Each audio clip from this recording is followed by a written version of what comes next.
Ada kembali di iNews Prime bersama saya Abraham Silaban. Pemirsa, hari ini tim khusus Polri memeriksa tersangka Putri Chandrawati dan Susi, asisten rumah tangganya. Pemeriksaan akan dilakukan menggunakan lie detector atau alat pendeteksi kebohongan.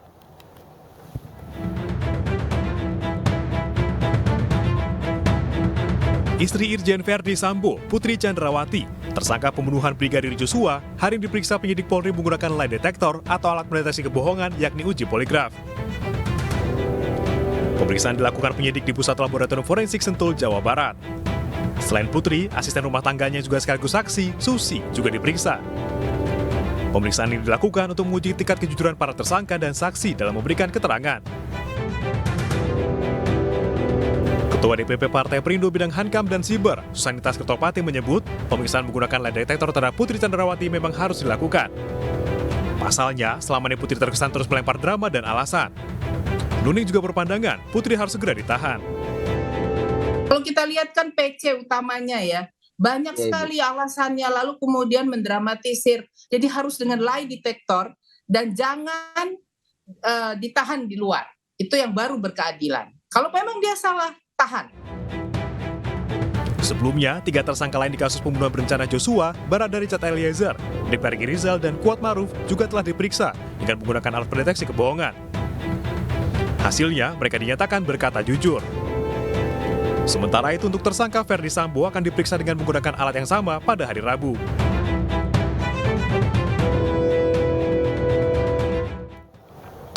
Untuk mengetahui apakah penggunaan lie detector pada pemeriksaan Putri Chandrawati akan berpengaruh terhadap status tersangkanya dan penahanannya, kita akan bahas bersama dengan Komjen Purnawirawan Susno Duaji, mantan Kabareskrim Polri. Assalamualaikum, selamat malam Pak Susno. Assalamualaikum, selamat malam Mas Abraham, selamat malam para pemirsa sekalian. Pak Susno, saya dengar dari keterangan yang Anda sampaikan, apakah betul seharusnya untuk menguji keterangan Bu Putri ini tidak perlu menggunakan lie detector? Sesederhana itukah? Iya, untuk menguji pertama lie detector kan itu kan alat pakai listrik, gunakan gelombang. Konon katanya kalau orang bohong itu gelombangnya begitu yang bisa bacakan pakannya. Persoalan kedua, apakah alat itu sudah menjadi alat bukti apa belum? Gitu. Yang kedua, kalau hanya gelombang denyut jantung, denyut darah atau apa, kalau orang bohong akan demikian. Kalau orang sudah terlatih ya tentunya nggak takut dia dengan alat itu. Yang berikut, kalau nggak terlatih, pembantu rumah tangga baru lihat alat itu aja dia udah ngeri-ngeri gitu. Nah yang berikut sebenarnya, untuk mengetahui kebohongan tak perlu pakai alat itu ya bisa kok. Misalnya apa? Oh dilecehkan di Magelang, ya udah tinggal ada kan standar pengukurannya diatur dalam undang-undang yaitu KUHAP kita, hukum acara kita di 184 itu jelas sekali. Ada 5 alat pengukurnya yaitu alat bukti. Ada saksi apa enggak? Lah saksi, kalaupun saksi saja tanpa didukung alat bukti yang lain maka enggak kuat. Nah misalnya saja ambil contoh saja pelecehan atau perkosaan atau apalah yang namanya di Magelang itu. Kan yang ngomong itu kan hanya saksi kan. Betul. Saksi itu saksi mereka sendiri ya, Ibu Putri, ya Kuat, ya RR kan itu.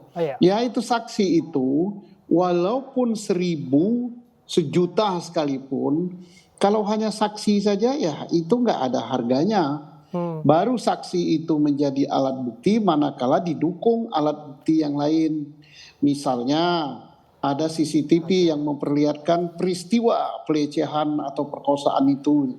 Saya nggak jelas apakah perkosa, apa zina atau apa ini ya. Kita dengarkan CCTV-nya nggak ada, Pak Susno. Nah, ya kalau CCTV-nya nggak ada berarti saksi kan nggak didukung.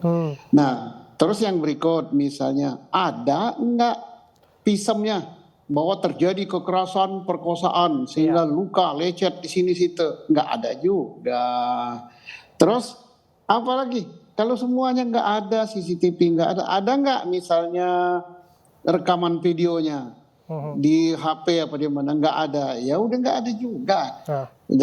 Nah kemudian artinya pertama disebutkan di Jakarta, dan dikatakan bahwa Jakarta itu bukan hanya dihentikan yang di Jakarta, tapi Kapolri ini yang ngomong tidak ada peristiwa pidana pelecehan sek gitu. Nah, berarti peristiwanya aja nggak ada gitu. Oke. Terus pindah lagi ke Magelang. Ini yang menarik. Ya akan begitulah. Iya, ini yang menarik Pak Susno, karena disebutkan kan di awal kan peristiwa itu terjadi di Duren 3. Tapi kita ketahui bersama bahwa itu nyata-nyatanya palsu, nyata-nyata bohong begitu ya. Dan yang bersangkutan sebagai saksi pelapor dalam hal ini Bu Putri pun dalam hal ini bisa kena jerat karena yang bersangkutan membuat laporan palsu. Artinya dengan kepalsuan yang sudah belak-belakan seperti ini, mengapa diperlukan lagi yang namanya lie detector? Ya, lie detector itu untuk lebih meyakinkan lagi bahwa berbohong nggak. Nah sekarang kalau timbul misalnya ternyata menurut lie detector dia tidak bohong. Nah tidak bohong itu timbul pertanyaan lagi. Tidak bohong untuk perkataan apa? Kan banyak kan. Misalnya tidak bohong untuk perkataan bahwa dia dilecehkan di Duren 3. Lie detectornya ngomong tek berputar gini, oh jujur tidak bohong, tapi udah terbukti bohong kan, nggak mungkin di Duren 3. Di Duren 3 sebentar banyak orang di situ kan, gimana mau perkosa? Sebentar Pak Duren Susno. 3 itu Sampai di sana Anda bisa katakan bahwa siapapun punya kesempatan untuk mengelabui lie detector, bisa menguasai keadaan itu. bukan bisa mengelabui. Lie detector itu kan untuk mengetahui orang berbohong apa tidak. Betul. Tapi timbul pertanyaan, berbohong untuk masalah apa? Kan banyak dalam satu peristiwa pidana Betul. itu kan pertanyaannya banyak sekali. Akan timbul masalah manakala lie detectornya mengatakan tidak bohong tapi terbukti sudah bohong. Misalnya kita ambil aja peristiwa pelecehan seks di Duren 3 gitu. Lalu itu udah jelas bohong kan? Betul.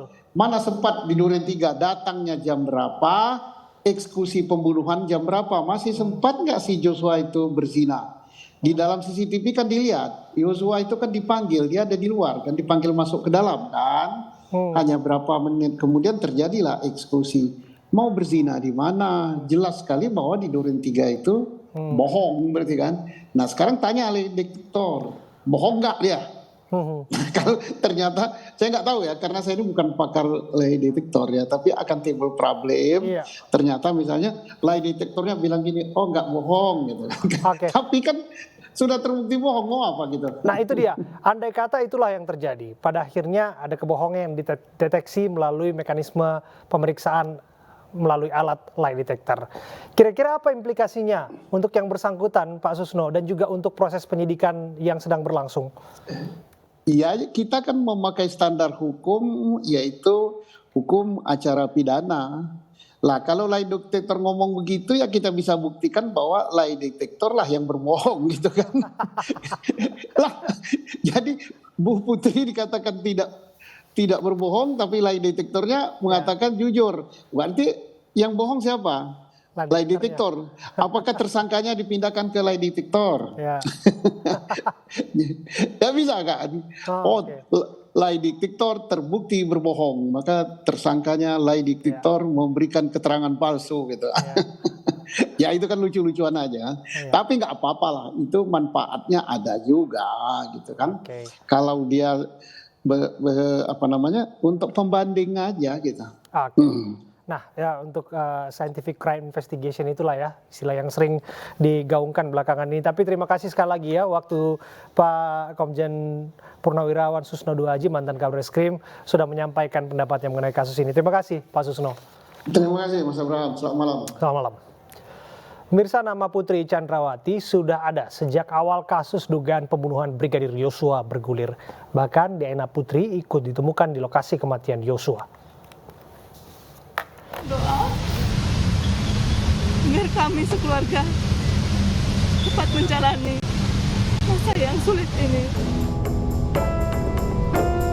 Tersangka pembunuhan berencana Joshua, Putri Chandrawati, istri Ferdy Sambo pada skenario awal dibangun sebagai tokoh yang memicu tragedi pembunuhan Brigadir Nofriansah Joshua Huta Barat. Putri disebut sebagai korban pelecehan seksual Joshua hingga membuat Ferdy Sambo murka dan terjadilah penembakan terhadap Joshua dengan melibatkan beberapa orang di lingkungan keluarga Sambo. Sejak saat itu Putri disebut mengalami traumatis mendalam, bahkan harus didampingi psikiater.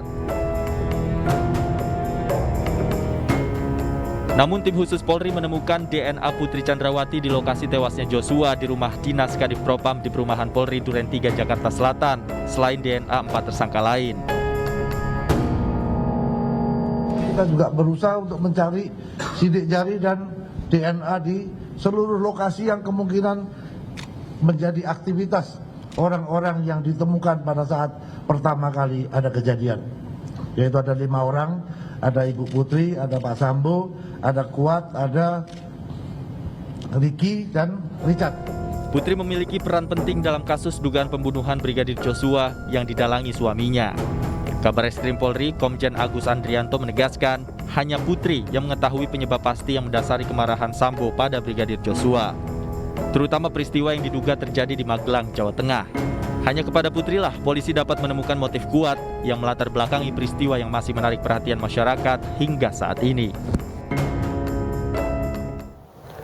Hari ini Komisi Kode Etik Polri menggelar sidang kode etik tersangka Kombes Agus Nurpatria, mantan Kaden A, Ropaminal di Propam Polri yang juga memerintahkan pengambilan barang bukti DVR CCTV di TKP pembunuhan Joshua.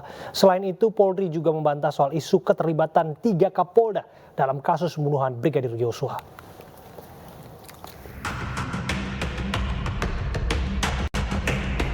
Polri kembali menggelar sidang kode etik terhadap anggotanya yang diduga melakukan obstruction of justice atau upaya menghalangi penyidikan kasus pembunuhan Brigadir Nofriansah Joshua Huta Barat. Setelah menggelar sidang etik terhadap 3 tersangka yakni Irjen Verdi Sambo, Kompol Cak Putranto, dan Kompol Baikuni Wibowo, hari ini sidang kode etik digelar untuk tersangka Kombes Agus Nurpatria selaku mantan Kaden A Ropaminal di Propam Polri.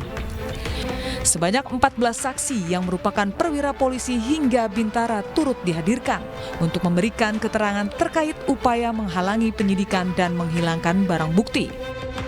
14 saksi, saya bacakan aja ya. Dari BJPHK, kemudian AKBP RS, AKBP AC, Kompol CP, Kompol BW, Kompol HP, Kompol IR, AKP RS, AKP IW, AKP IF, IPTU JA, IPTU HP, IPTU SA, BRIPTU MSH. 14 orang, jadi cukup panjang sidang yang akan digelar pada hari ini.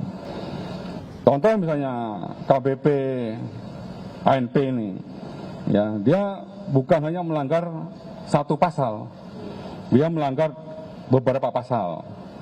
Ya, selain merusak barang bukti CCTV, ada juga ya pelanggaran lain pada saat melaksanakan olah TKP. Ya, sama. Jadi satu orang itu bisa melanggar beberapa pasal yang disangkakan oleh tim dari Itsus maupun tim dari Propam. Ini semuanya dibuktikan nanti di dalam proses persidangan kode etik. Sementara terkait beredarnya isu keterlibatan 3 Kapolda dalam pusaran kasus pembunuhan Brigadir Joshua, Polri mengatakan hingga saat ini belum ada pemeriksaan terhadap 3 Kapolda yang dimaksud dan diharapkan publik tidak berasumsi. Saya tidak berani berandai-andai.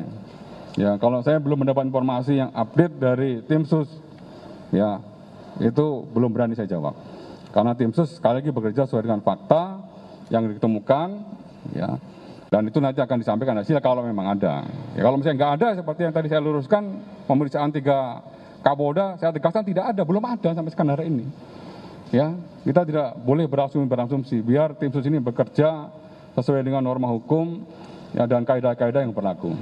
Selain menetapkan tersangka pembunuhan berencana, Polri juga menetapkan 7 orang perwira sebagai tersangka obstruction of justice atau upaya menghalangi penyidikan Brigadir Joshua.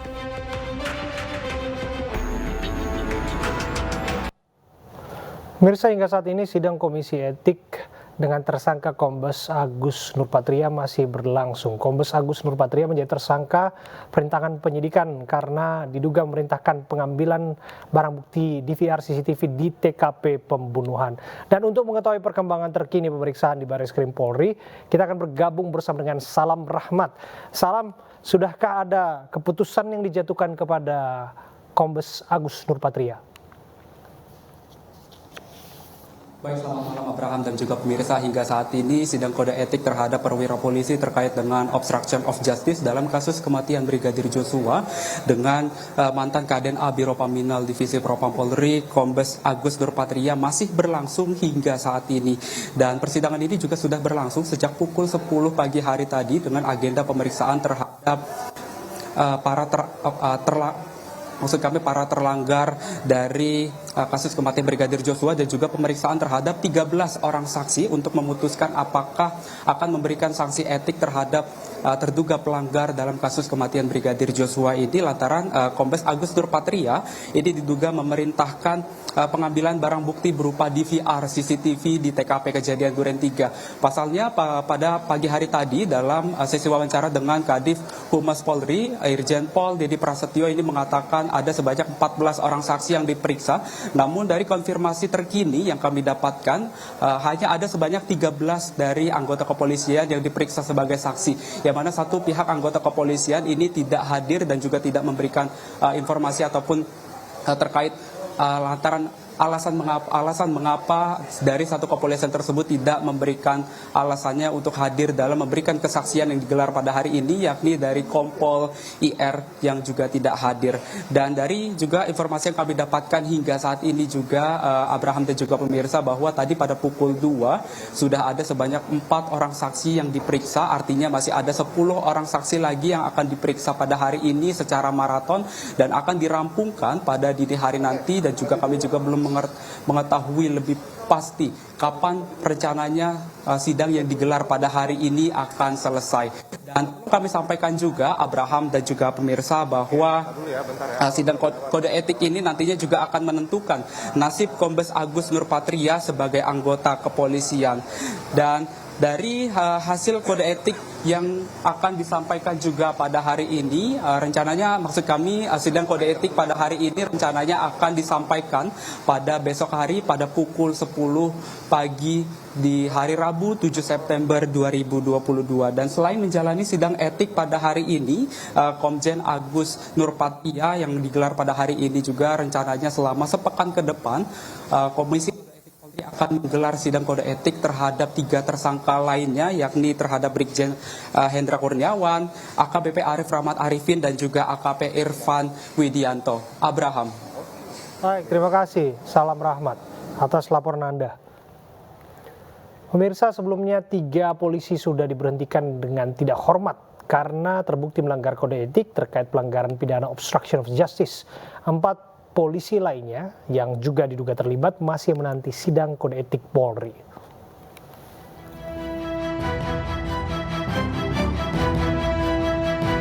Tiga dari 7 polisi yang diduga melanggar etik karena merintangi penyidikan kasus pembunuhan Brigadir Joshua atau obstruction of justice diberhentikan tidak dengan hormat.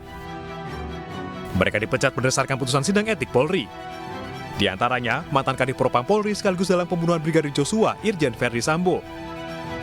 Kemudian menyusul Kompol Cuk Putranto yang dinyatakan terbukti merusak dan menghilangkan alat bukti CCTV di pos pengamanan depan rumah dinas Sambo. Sehari kemudian, Kompol Baikuni Wibowo juga dipecat karena ikut menyimpan dan merusak rekaman CCTV. Atas putusan etik ini, ketiga yang mengajukan banding. Sementara itu masih ada 4 polisi lainnya yang diduga terlibat pelanggaran pidana obstruction of justice dan masih menanti hasil sidang etik. Di antaranya, Brigjen Hendra Kurniawan, Kombes Agus Nurpatria, AKBP Arif Rahmat, dan juga AKP Irfan Widianto. Mereka merupakan anak-anak buah Verdi Sambo yang atas perintah Sambo ikut melakoni skenario pembunuhan. Kita beralih ke informasi berikutnya. Pasca kasus polisi tembak polisi yang terjadi di Lampung, Kapolda Lampung melakukan pembenahan organisasi di wilayah hukumnya. Salah satunya dengan pencopotan Kapolsek Y Pengubuan.